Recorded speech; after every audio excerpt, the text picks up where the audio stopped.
I'm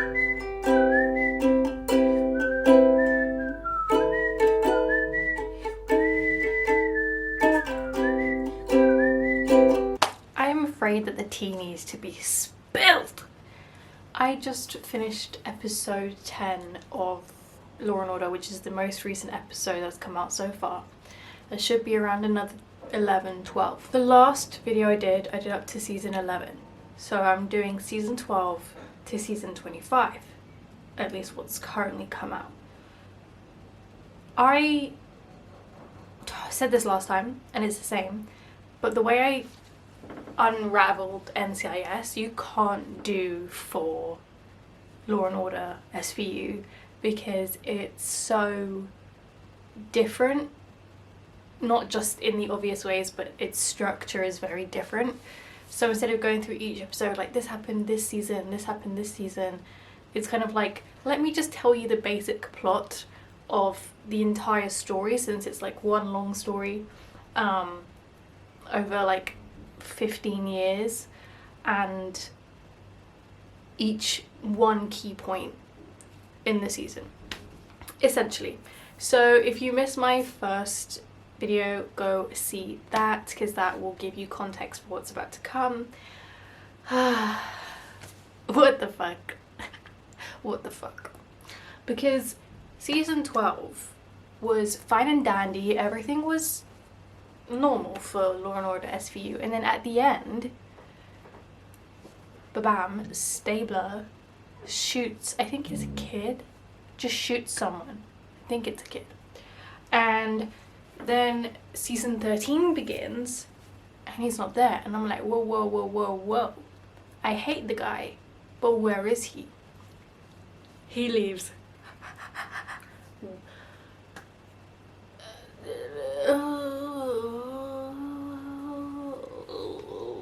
Don't get me started. Don't get me started. So there's a very, as much as I hated him, and still do, there's a very big hole essentially missing in Law and Order SVU, which is very clear. I can't remember if I covered this last time, but I don't think I did. I think it was in the more recent seasons, as in this chunk instead of the first chunk. Yes, it was where Munch retires. He comes in and out, but then he did pass away in real life. But they gave him like a really sweet kind of end of the story. In the recent season they mentioned how he's remarried and he's like living somewhere exotic and yeah, stuff like that. So essentially they kind of made it clear he wasn't going to come back, and it was like a send-off to the character without killing him off. So the people that replace Stabler, we have Nick Amaro and Amanda Rollins. Don't even talk to me. Don't even. Amanda Rollins is literally my wife. That's literally. We're together. We're married. I love this woman with my whole entire head to toe. My whole entire body loves this woman. Loves her. I love her. She's basically like a Georgian cowgirl, but she's very smart, but she also has like this trait of being quite, doesn't have a lot of care for herself. She puts herself in very dangerous situations, and she's kind of in and out of trust, I would say, for the first few seasons of her character. Nick Amaro is the most bland character to exist. Actually, I take that back. But he's there. He's among them. He's among them. He's certainly among them.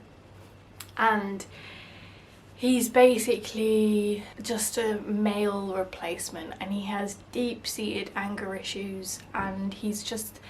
I think what they tried to do was replace Stabler with a modern Stabler, and it didn't work because the show started in like the 90s, so it was like, then it was kind of acceptable to have this really hot-headed asshole of a main character. But now, over 10 years later, so 12 years later, it's like, now he's just unlikable, really. But then we go into season 14. It's where my second favourite character comes in.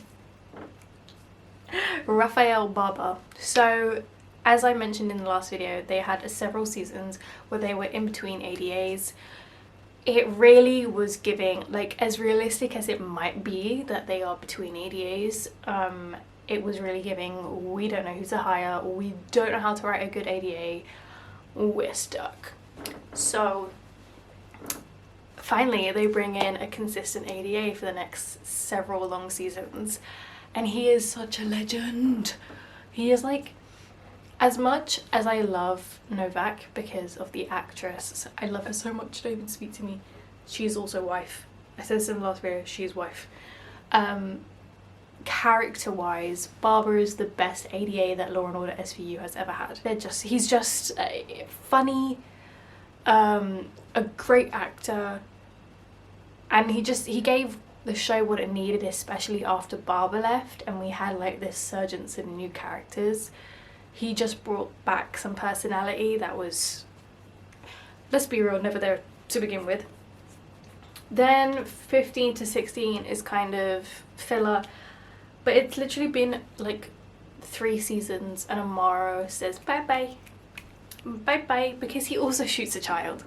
Do you see what I'm trying to say? They were really giving, this is Stabler. This is Stabler Mini-Me, and it wasn't working. He gets injured and that's why he decides to leave, and also because he had a child and a wife who were moving state, and he just thought it was best to go with them, even though him and the wife weren't really, they were about to divorce but they don't. 17.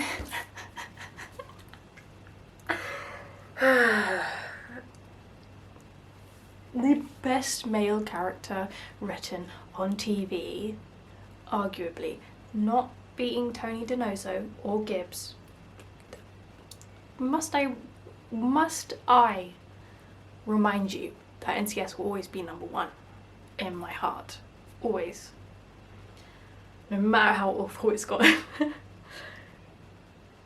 We have the replacement for Nick Amaro, who is Sonny Carisi, Dominic Carisi. Never in my life have I wanted to put my hand through the screen, grab someone and just bring them all the way through. Oh my god. So when he first enters, he's kind of like this young guy who doesn't know much, but he's like really like enthusiastic. He kind of wants to get to know everything, but he's not a nerd, you know. So they didn't really follow like a stereotype, which is why I think he works. He's like proper Italian New York, family man, kind to everyone. Anyways, I'm in love with him. Then there's like a filler season. And then basically season 19 is kind of rampacked with drama because, one, Barber shoots, well, I think okay, this is, I can't remember the exact order, but 19 and 20, it's kind of those seasons meshed together, what I'm about to say. So 1, Rafael is on this case as the ADA, and it's a child who's on life support. And he's looking at this child and he's just deeping everything, and he takes the child off life support because obviously he doesn't want this child to suffer, blah blah blah, whatever. Obviously that gets him fired. He is no longer a regular on Law & Order. My heart broke, I was very mad. So then okay, so there's, first is the ADA of the chief. He is the son of the chief, who's an ADA. He gets shot in like I think it was a hostage situation, and dies. He just dies. And it's like, and he was there for like a season, maybe not even that. And then eventually, I think in like the next season, the chief also gets switched out for an absolute dickhead. I'm not even going to talk about it.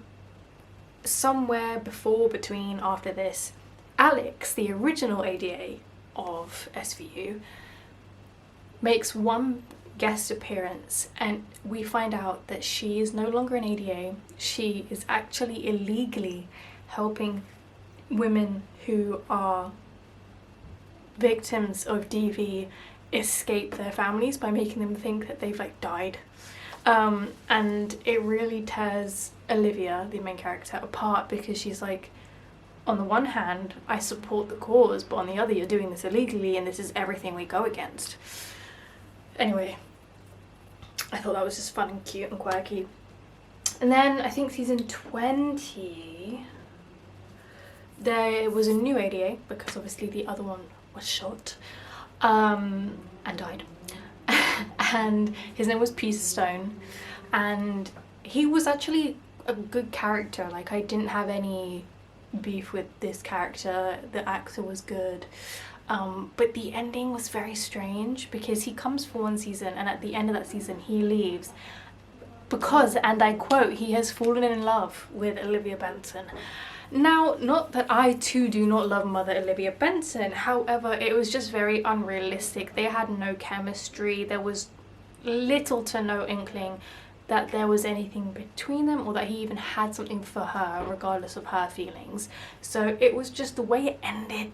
It was just weird. It kind of felt like, how have we not made a character exit yet, basically? So then from season 21 onwards to present day, Carisi is an ADA now instead of a detective, investigator.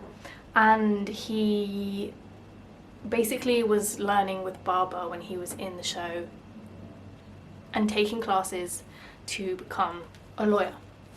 So now he is their lawyer, which means there is space for new investigators. Then this is where we meet Joe Valesco, who you thought Nick was bland. This man is more bland. And I don't dislike him. He's just a very bland character. There's just nothing to. I wrote Chief who gets smeared, but I can't remember. Oh, no. Okay, I was wrong. A different chief comes in first before the arsehole chief I was talking about. Do you see what I mean? This show is literally a mess. And he's in it again for one season. It's very much giving, we don't know who to write or what to write. And he gets smeared. For what reason, I can't even remember, because it was so stupid. And then he comes back again as a guest character. It was just stupid. I'm here for them and only for them. Them and only for them. Did I mention that during this time, Stabler came back? So he comes back. His wife dies in a targeted car crash. Wrong, car explosion. Olivia and Amanda have this conversation, season 24, how she's always kind of had a thing for Stabler, but now that his wife is dead, it's harder because she was the boundary. My issue with this is not the pairing, it's not the idea, it's not the words, it's the fact that these two have zero chemistry, nada. From season 1 to 12, over a decade of being partners in this show, no chemistry was there. Yes, they looked out for each other, they were very close, they were like best friends, that's how they were always viewed. So this sudden like, oh, they love each other, it was just so full of shit. And he goes to kiss her in the like, I think it's either the beginning of this new season or the end of the last season, and she dodges it because she's in a messy place right now, and it's like, okay, we all know where this is going. Bear in mind, like a month after Stabler's wife died, he apparently had it off with some other woman because he's in Law and Order crime scene investigators or whatever. The hatred I have for that man is ever so present. And another thing that I missed was seasons ago, there was baby John Doe whose mother died and father was a criminal, and Olivia kept going to the court days for it, and the judge, for some reason, this would never happen, but for some reason was like, you've come to all of these, you've dedicated yourself to this child, even though you've never met this child, would you be his mother? She says yes. So now Olivia is a single mom and has a child, that adopted child, Noah. He's throughout every season, but it's very kind of irrelevant to most of everything. She plays the mum card a lot, but that's about it. And then the point that I want to end this on is that Amanda wants to come back. She literally says to Olivia, I miss it and I want to come back. And also the actress has literally said in an interview that that door is open. She's like, I'm happy to do whatever. Amanda, wife, come back. There is a new detective, I think her name's Shana. She literally a season ago played a victim. So they keep doing that because Amanda's actress also played a victim prior to that. But yeah, she's good so far. I like her, but I do not think she'll be sticking around. Like Muncie, Churlish, Kat, all of them, I think she'll just be she's a filler character. At least that's how it's kind of looking right now with how it's written. So that's the shit show that Law & Order SVU is. I hope you enjoyed this. If you're watching it and keeping up to date with it, let me know. If you're not, it is as crackheady as it sounds. It is insane. It is this back and forth. It's fucking mental. So I hope you enjoyed this, and I love you so much, and I will see you in next week's video.